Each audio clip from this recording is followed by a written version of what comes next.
Hello, and welcome to this episode of My 2020. As we look back on this historic year, most of us will think of COVID-19 and its devastating impact on our lives. For too many, this has been a difficult year, losing loved ones or losing jobs and businesses. For others, it has meant a sense of displacement. Most of us have focused on our immediate needs. Yet, this has also been a global challenge, requiring international cooperation.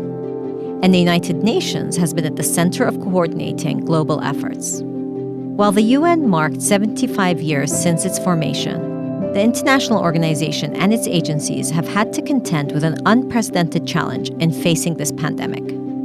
I'm joined today by an international leader who has dedicated her life to global public service and explaining big geopolitical developments to a wider public.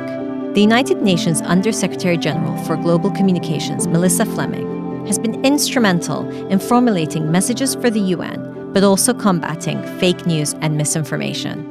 Melissa is also an acclaimed author and podcaster with her podcast, Awake at Night. Melissa, welcome and thank you for joining. Oh, it's great to be with you, Mina, even though we're across a big divide. Indeed. It's always good to see you, and I hope to see you in person soon. Melissa, there's so much to get to, but first I want to ask you how COVID-19 impacted you personally. How did it change your lives? How did you adjust? Well, personally, I was in New York City in Manhattan when COVID-19 hit hard, and no one was prepared for it here. I think it was shocking because New York is such a vibrant place that is, it's the crowds, it's the energy from packed, streets and theaters and restaurants and bars and people standing in line and engaging. And all of a sudden, it seemed from one day to the next, the city went silent.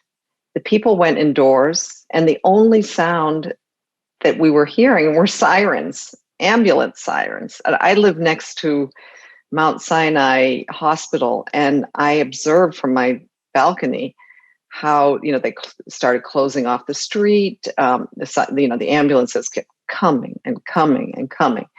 No more car traffic. Just make room for the ambulances, and then they started adding refrigeration trucks.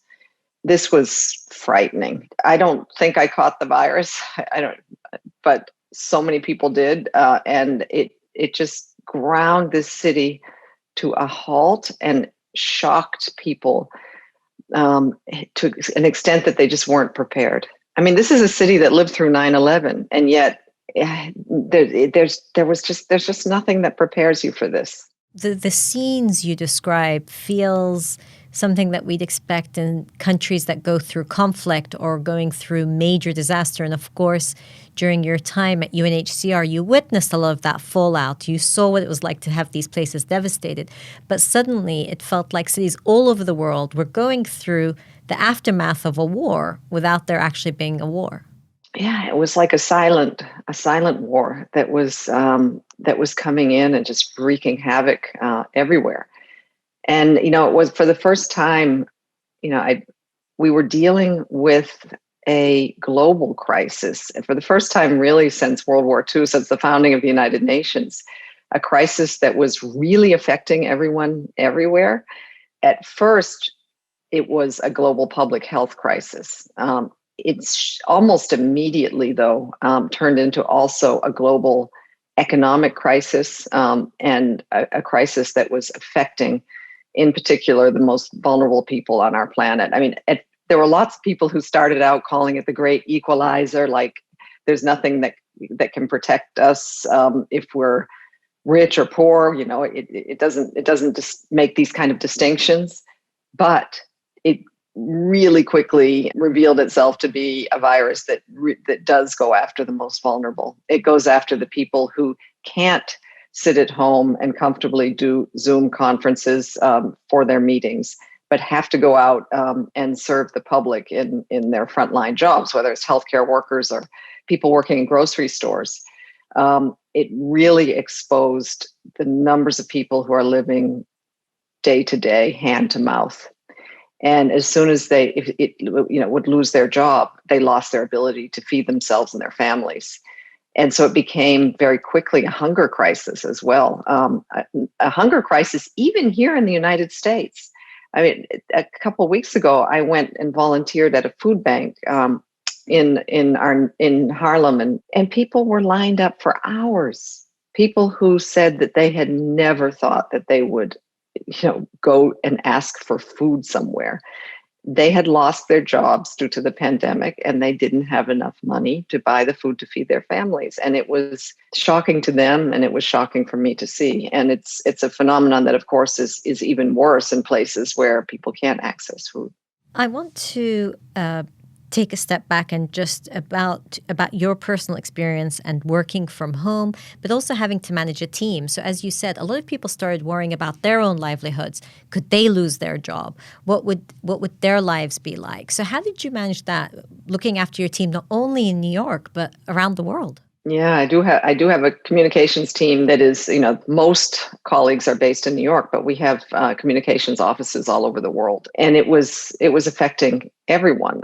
My colleague in Moscow was hit by COVID twice. He was one of those rare people who, and it is very rare, but it got it a second time, and it was worse the second time, and was in the hospital. So I think as a manager, it was so important, not only to make sure that everybody felt that they were assured that they weren't going to lose their jobs. I mean, it was a scary time, even for people who had contracts that were lasting. They were worried about, would member states continue to pay the dues? And so really this kind of assurance, but also, just needing to check in a lot more than before. Maybe one should have done it before. Maybe there'll be more humanity in the workplace after this crisis, because I do feel that the colleagues, the managers who are adjusting well, are making the effort to make the call, to say one-on-one, let's have a meeting and let's ask, how are you doing? How's your family? Is anybody impacted? How are you feeling? We have seen a spike in mental health issues related to, since the start of this crisis. And, we see that kind of subtly, not necessarily because the employee is coming and telling us that they're facing mental health issues, but because, they're not performing in their work, they're not showing up. So really the need to spend that extra time and effort, and understand that there are a lot of colleagues who are also not feeling included by these Zoom meetings. I mean, when we used to meet in person, especially junior colleagues, I think they could have that, that chance encounter with more senior people. They were maybe perhaps spotted in the other corner of the room and acknowledged more, encounters in the cafes, and that kind of human interaction that makes you smile and keeps you going is really what everybody is missing. I was going to actually ask you, what do you miss most about your pre-COVID-19 life? But I guess you've answered it with human interaction. Anything else? Well, for me personally, it is the human interaction. I find also I'm somebody who loves working in teams, and that works best when you're sitting in the room together, when you can kind of measure the temperature of the room, see body language, look at excitement in somebody else's facial expression. I mean, it's really hard to do when they're just little dots on a video screen. So yeah, I miss the interaction. I miss some of the wonderful events that happen at the UN, cultural events, and also meetings of member states where there's more dialogue and interaction and maybe even impact. When you spoke about seeing how people are in a room, who's attending, who's sitting where, the gestures. Of course, that's what many reporters would look out for in the General Assembly Hall when world leaders came together, which world leader attended whose speech. And of course, this year we didn't get that. We got televised speeches. So I want to ask you about the UN General Assembly this year, but also the fact 2020 was supposed to be historic for marking the 75th birthday of the UN and having the UN General Assembly session, but it all went online. So tell me about working through that, and do you think it was a missed moment for the UN? Well, obviously our plans had to change. Everything that was supposed to be commemorative in person didn't happen. However, we did have more participation than we've ever had before from heads of state. So that was good. I mean, they were all speaking and thinking about the UN. Those who didn't travel or wouldn't have traveled were all of a sudden showing up and talking about multilateralism and the importance of global cooperation to get through this crisis, ending wars and forging peace. And so all the right messages, taking climate action. So we had more heads of state than ever before showing up and speaking.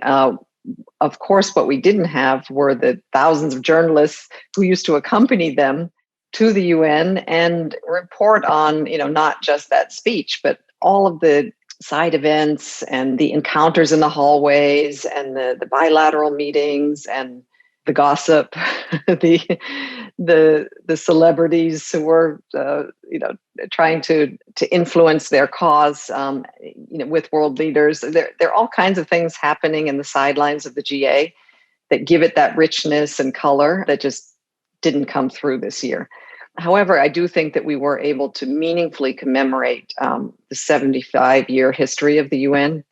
We conducted, and this was just by chance, the Secretary General decided he didn't want this to just be a party and say, look how important and great the UN is and all it's done in these 75 years. He wanted instead to conduct a listening exercise around the world. And so this started the year before. And we had, basically in every country of the world, kind of groups gathering either in person or online. And, we were asking them, what do you think is important in this world? What worries you? What keeps you awake at night? What concerns you? And we also conducted a huge online survey, and we compiled all this information, and that has allowed us to say, our charter starts with we the peoples. So let's take this year and listen to the people and see what worries them. And really, it kind of validated the areas of work that we're focusing on that are so important. And that is fighting inequality, addressing climate change with huge urgency, and obviously overcoming this pandemic. So the UN, as you mentioned earlier, was born out of a major global crisis, which was World War II, that impacted most people on the planet. And now we see another crisis that really is unprecedented in the history of the UN. And so how do you think the organization will emerge from it? And will there be a shift? Will there be a dramatic change? Or do you think we know what the key needs are and it's more about just galvanizing our efforts? I don't think I've ever seen the UN so charged with energy to not only get people through this crisis, to mitigate suffering, but really to fundamentally change the world, to make it a better place. Our new slogan is Recover Better, or if we're talking about climate, Recover Greener. And it's really to seize this opportunity. There was a recent poll in large number of countries that concluded that people really don't want to go back, because there's this assumption that people just want to go back to normal. You hear this all the time. But actually, most people are saying, no, I don't want to go back there. I want to go back to someplace. I want to go forward to someplace better. And that's what we're trying to work on.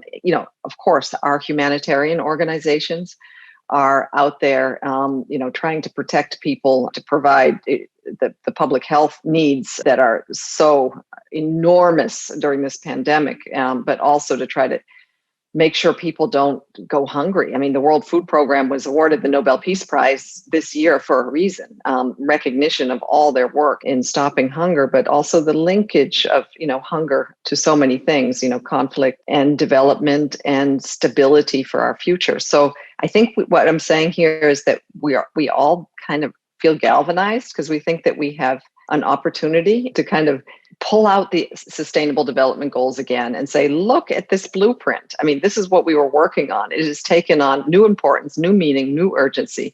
The Paris Climate Agreement, more important than ever. And we're seeing really signs that not only governments, but also, cities and individuals are already taking actions to say, This is the moment I'm going to seize. This is our moment, collective moment of truth to move to a better way, a greener future, a more sustainable future, and a future where there's much more equality as well. Of course, the World Health Organization is an international organization and a UN organization, but they've been, of course, really under the spotlight. So I wanted to ask you how you think they fared. I mean, suddenly everybody around the world is interested in the World Health Organization, is paying attention to it because they feel how it can really impact their lives directly. How do you think it's fared, and do you think that multilateralism has succeeded in this year? WHO has now become a household name, that's for sure. So, if from the perspective of a communicator, that is great. And their platforms are exploding with members of the public turning to them, looking and searching for information. Obviously their leaders are featured on media interviews and TV. But it's also been very politicized, as we know, I think falsely criticized in many ways. There's been a lot of misinformation about the organization. And their challenge has been that, when we started out with this COVID-19 crisis, what we recognized right away was that we're not just dealing with a public health emergency at a global scale. We are dealing with a communication crisis as well. And the WHO coined the phrase infodemic. And that is that we're living in an information environment where there is good information based on science available, but it's unfortunately mixed with information produced by bad actors who are polluting our media ecosystem and confusing the public, leading them down paths where they, for example, were taking unproven drugs. They were refusing to wear masks. They were and are believing that the coronavirus is just a hoax, that it's a plot, to take over the world, that a coming vaccine is beware because you're going to get microchips inserted into your body or it's going to change your DNA. This pandemic in the social media age it was quickly clear that we have never dealt with anything like this before. And the misinformation was traveling faster than the good information. This was a problem, for WHO because it reflected on WHO. WHO is a science organization. We were dealing with a novel coronavirus. They didn't have all the answers immediately, and their guidance shifted, as did the guidance of the CDC and other public health organizations as more information became available. The purveyors of misinformation or disinformation have no problem speaking in black and white and terms, whereas when you communicate science, you need to put caveats in there. You need to say, this is what we know today. And then 2 days later, you might say, actually, what we thought then is no longer true. This is what we're recommending now. So the challenge to communicate well was a massive challenge. And those who, wanted to, manipulate saw it and took advantage. So we're still facing this challenge. I think we stepped up to it. We now have a vaccine, a very promising 3 vaccines under development. But as soon as these very positive, where everybody was like, oh my God, this is a way out of this darkness, all kinds of misinformation started springing up. So, this is what we're facing. And we at the UN are really making an effort to build the credibility of the United Nations and its organizations as the place to turn to for trusted, verified, accurate information. And, that's our challenge. You've also launched the Pledge to Pause campaign, which I thought was so smart. And the whole concept is when you get that message on your phone, just pause before you're forwarding it on. But it's such a campaign of its moment, so to speak, because you wouldn't think that you would have to do a campaign Pledge to Pause maybe even 5 years ago. So tell me some of the thinking behind it and the fact that you got the UN Secretary General himself to do this campaign. Yeah, well, this is under our campaign, our general frame called Verified, where we're trying to flood the internet with good content that's optimized for social media, is entertaining, engaging, but based on science. And at the same time, we're trying to educate people on misinformation. So part of that was this campaign that we launched called, and we're still pushing out, it's called Pledge to Pause. What we hope is that it's going to become a kind of social norm, like don't drink and drive, and these kinds of things that are just ringing in your head. And it's take care before you share.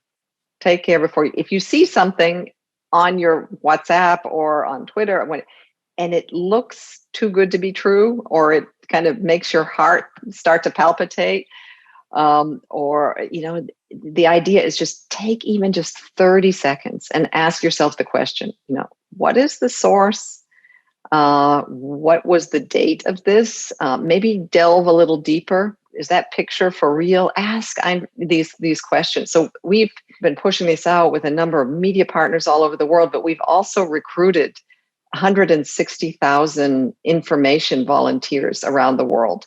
We're calling them our digital first responders. And we're equipping them with this knowledge of how to spot misinformation and slow the spread where it spreads. And that is in social media, it's in groups, it's peer-to-peer, and also to help us share our good information. Who benefits from fake news? That's a really good question, Mina. No one. No one. It's really, it causes, especially in this time of public health crisis, it's public harm. It makes people anxious. It leads them astray. I remember this story from a few weeks ago of a couple in Florida who were in a Facebook group that was telling them that the coronavirus was a hoax and mask wearing was completely, a plot, to manipulate you. And so they went about their lives not wearing a mask and continuing to socialize and going to a bar. And both of them got COVID. And he had been also posting on his social media that this is a hoax on Facebook, and all of his friends were kind of liking this. And they both ended up in the ICU. And then he wrote this post as he was emerging from the ICU, but his wife still remained there in total critical condition in a coma, pleading with his followers saying, I was duped. I am really sorry. And this thing is for real, and wear a mask and listen to the scientists. They're right. And, soon after his wife died. So to your question, who does fake news serve? It serves no one. So as you're dealing with this global health crisis and infodemic and the need to push back against fake news, what's been the biggest learning for you, Melissa? I guess I'm a person who maybe kind of naively believes that everybody wants good for themselves, for their families, for their communities, and for the world. And I try to fundamentally believe this, but the number of individuals, of leaders who knowingly mislead the public to benefit themselves, either financially or political reasons, is just astonishing. And it's disheartening. It makes me lose a bit of faith. But on the other hand, then I look at all of the amazing people out there who really are, kind of charged by living a life of compassion and kindness and contributing to a better world. So that's what keeps me going. That's good to hear. So as you look towards 2021, what is your biggest priority, but also what are you hoping, well, we can't go back to normal, so to speak, but what are you hoping to see once we get through the worst of this pandemic? Well, what gives me the most hope is the vaccine for COVID-19. And, in a way, there was a lot of criticism that there was this kind of global competition. But actually this competition is producing already. We have 3 very promising vaccines that really do. I mean, they won't immediately end this pandemic, but they're going to go a long way to suppressing it and allowing us to move out of it. So yes, my hope is that we'll be able to roll out a vaccine, not just in rich countries. We need a vaccine that's available for everyone and everywhere and at the same time. I mean, today is World AIDS Day, and I recall, talking to people who went through it in developing countries and in poorer countries, and watching as people in richer parts of the world were, gaining access to treatment, recovering, and as their friends and relatives were dying because they didn't have that access. We can't let this happen with the COVID-19 vaccine. We need to make sure that that everybody has access, and even if it's only in our enlightened self-interest, nobody is safe until everybody is safe. That's great to hear. Melissa, thank you so much for your time. And hopefully next year we will have the vaccines and we'll be able to travel and meet in person again. We will for sure. And I'm quite sure of that, Mina, and I'm really looking forward to it. Thank you for listening to My 2020. I've been your host, Mina Al-Oraibi. This podcast was produced by Arthur Edison and Aisha Khan. If you enjoyed this episode, please subscribe to the series on your preferred podcasting app. Please also continue to follow our podcasts and reporting on thenationalnews.com.